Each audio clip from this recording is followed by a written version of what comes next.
A deadly game, where life and death hang by a thread. Imagine a game where the only thing standing between life and death is a pile of cash. Sounds thrilling, right? But what if I told you that the innocent childhood games you once played could become the reason for your death? There are only two rules in this game. You can't quit once you're in. If you lose, you die. But the real question is, who is pulling the strings behind this brutal game, and why? A twisted play fueled by human greed, masked masterminds, and the price of life itself. This is more than just a competition. It's a nightmare disguised as a game. Do you dare uncover the terrifying secrets hidden behind the curtain? Get ready, because we're diving deep into the deadly games of Squid Game. Season 1. The story begins with Seong Gi-hun, a man living with his mother. It's his daughter's birthday today, so his mother gives him some money to take her out for a meal. But Gi-hun, wanting to buy a gift for his daughter as well, asks his mother for more money. She gives him a little extra. At this point, we realize that Gi-hun is in serious financial trouble. He's deeply in debt.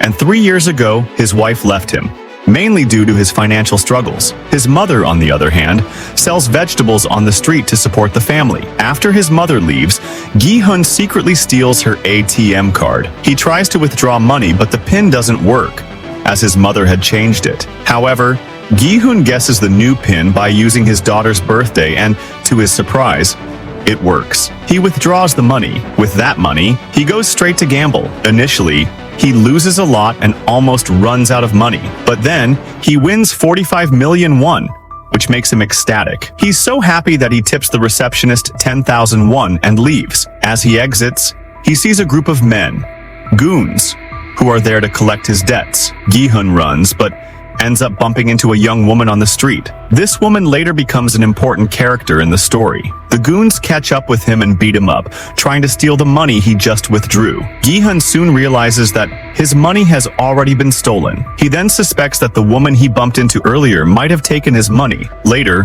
one of the men, who's after him for the money, grabs Gi-hun and demands the cash. Gi-hun asks for a month to pay it back, and surprisingly, the man agrees. However, before leaving, he forces Gi-hun to sign a contract, stipulating that if he doesn't pay within a month, they will sell his organs to recover the debt. After the man leaves, Gi-hun goes back to the receptionist, retrieves the tips he gave earlier, as he needs the money to treat his daughter. Then he goes to a gambling shop again to try his luck. However, his luck is still bad, and he keeps losing. That's when a young boy shows up and offers to help him. Gi-hun agrees, and together, they manage to win a toy, something Gi-hun couldn't have done on his own. Later, Gi-hun takes his daughter to a restaurant for her birthday dinner. She tells him how her stepmother took her to a 5-star restaurant, but she prefers spending time with her dad and loves fast food, even though her mom doesn't let her have it. Gi-hun then gives her a gift, a pistol-shaped cigarette lighter that he won from the gambling shop. Though she's a bit disappointed, she's happy to be with her dad. Gi-hun promises to get her a better gift next year and tells her that he's quit smoking. He then drops his daughter off at his ex-wife's place, but his ex-wife is extremely annoyed and wants nothing to do with him. Feeling down, Gi-hun sits at a metro station. That's when a salesman approaches him and offers him a chance to play a game. He tells Gi-hun that if he wins, he will get 10,000 won. Gi-hun agrees, and they begin the game. The rules of the game are simple. Both players have a card, and one player has to strike the other's card, hoping to flip it. If the card flips, they win 10,000 won. If it doesn't, they get a slap in the face and can try again. At first, Gi-hun keeps failing to flip the card, and the slaps don't hurt much. But after losing several times and getting slapped repeatedly, it starts to really hurt. Despite the pain, he doesn't give up and eventually wins the game. As promised, the salesman hands him 10,000 won. Gi-hun continues playing, and soon, he wins up to 100,000 won. The salesman then tells him that there are more stages to the game, where he could win even more money. But Gi-hun refuses to play, stating that he doesn't need any more money and doesn't want to risk his life in any more dangerous games. Before leaving, the salesman hands him a card and says, "I know everything about you, and there are still a few spots left for this game. So think about it, whether you want to play or not." Later, on his way home, Gi-hun runs into a friend of his mother's. She tells him about her son, Sang-woo, who was Gi-hun's childhood friend and studied with him. Sang-woo is now working abroad, making a lot of money, and his life is fully set. Hearing this, Gi-hun agrees, and says he always knew Sang-woo was smart and talented, so he's happy to hear about his success. On his way back, Gi-hun gives a cat some fish to eat, showing that he's kind-hearted and compassionate towards others. Back home, Gi-hun gives his mother some money. She tells him that his daughter's stepfather has been promoted, and they're planning to move to America soon. She warns him, "You should do whatever it takes to bring your daughter back to you.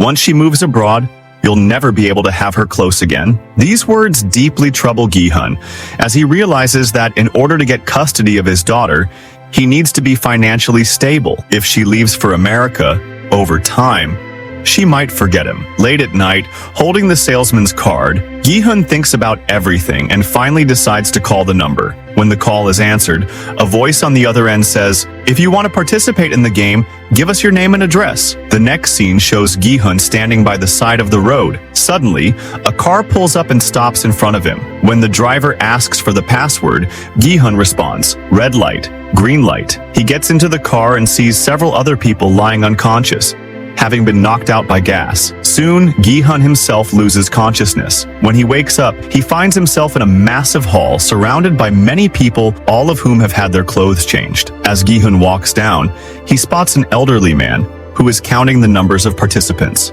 Gi-hun asks him, "Why are you counting with so much effort? It says on the board that there are 456 people here." The old man laughs and replies, "I know, but the doctor told me to do this to avoid dementia." Gi-hun looks at his own number and sees that it's 456, meaning he's the last participant in the game. He then notices that the old man's number is 001, meaning he's the first participant. Gi-hun then asks, "At your age, you should be with your family, so why are you here?" The old man answers, "Not all families are happy. Plus, I have a brain tumor that's slowly growing. I could die any time, so coming here was my only option." Meanwhile, player 110, a man known as Won, starts bothering player 067, a young woman. He asks, "You used to work for me, so what are you doing here now?" The woman calmly replies, "I want independence in my life, so I don't want to work under anyone anymore.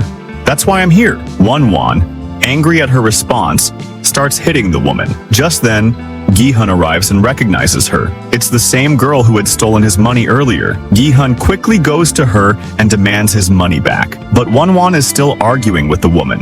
And now, a confrontation begins between him and Gi-hun. At that moment, the main gate opens, and everyone's attention is drawn to it. Some people enter, all wearing masks. One of them steps forward and welcomes everyone. Then, the masked figure begins to speak about the game. You will play a series of different games, and if you win, you'll receive a huge sum of money. Hearing this, one of the players asks, "Why are you offering so much money?" At that moment, a large screen in front of the hall starts playing a video. In the video, we see all the players, including Gi-hun, previously playing a game with the salesman. Once the video ends, the masked figure steps forward and says, "We know who you are, and we know that each of you is carrying a huge burden of debt." A deep silence falls over the hall as everyone realizes they're all there for the same reason: the massive debts they're drowning in. The masked figure then directs everyone's attention to a large container and says, "This container holds the prize money. The exact amount will be revealed after the first game is over." The masked man then announces to everyone that no one will be forced to participate in the game.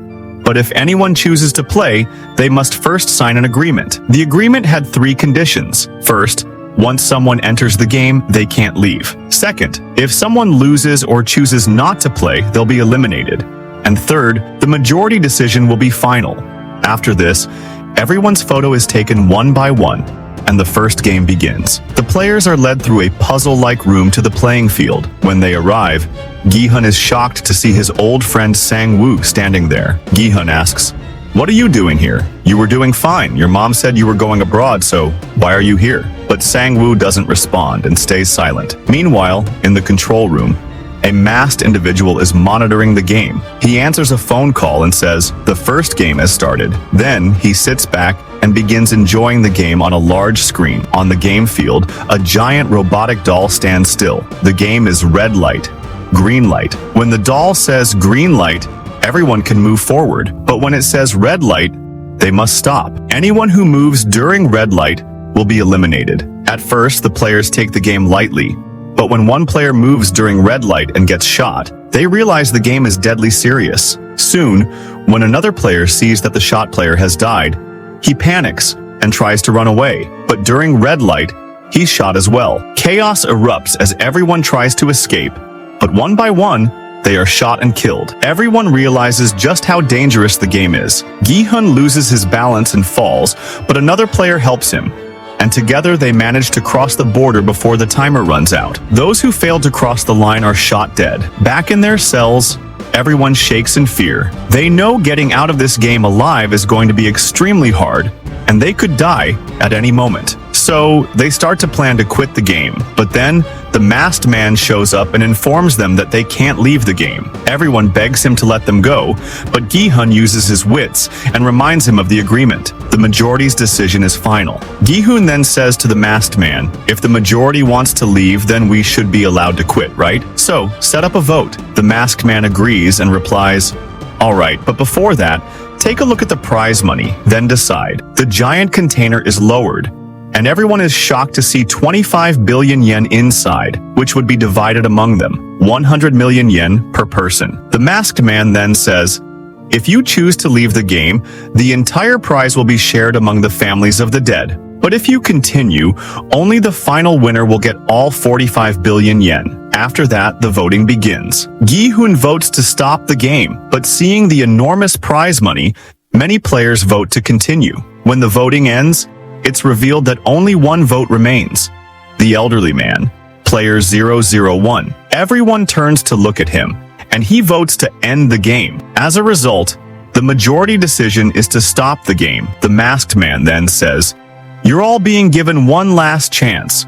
Those who want to leave can do so now. One by one, they are taken back to the places where they were picked up. Gi-hun is with the girl who had stolen his money. He demands his money back, but she runs away again. Meanwhile, Sang-woo is dropped off with a man named Ali. Ali asks Sang-woo for his phone to make a call, but Sang-woo's phone is dead. So they head to a nearby shop to charge it, and after that, Ali makes his call. Sang-woo asks Ali how far his home is, and Ali replies, my house is quite far from here. Surprised, Sang-woo asks, then how will you get there? Ali says, I'll somehow walk there. Seeing Ali's condition, Sang-woo gives him some money so he can take the bus. Ali is extremely grateful and thanks Sang-woo before leaving. The next morning, Gi-hun goes to the police station and reveals everything about the deadly game. He explains how so many people were killed there, but the police don't believe him and think he's insane, so they throw him out of the station. A detective, who had been watching Gi-hun's behavior from a distance, approaches the police and asks about him. The police answer, he was talking about some game. He seems to be on drugs.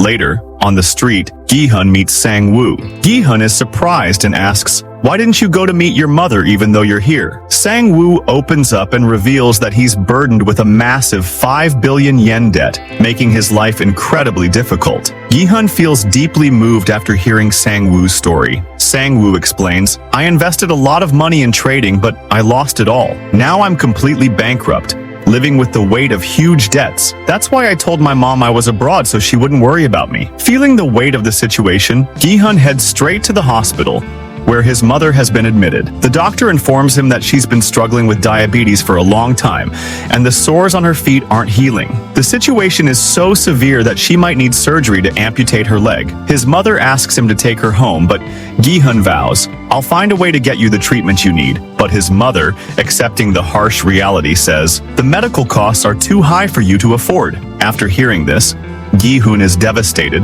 knowing that he can't manage the expenses. He feels like a failure. Meanwhile, a detective talks to his mother and promises, I'll find my brother, no matter what it takes. His brother has been missing for a long time, and no one knows where he is. In the process of searching for him, the detective goes to his hostel and finds a card Gi-hun had shown at the police station the day before.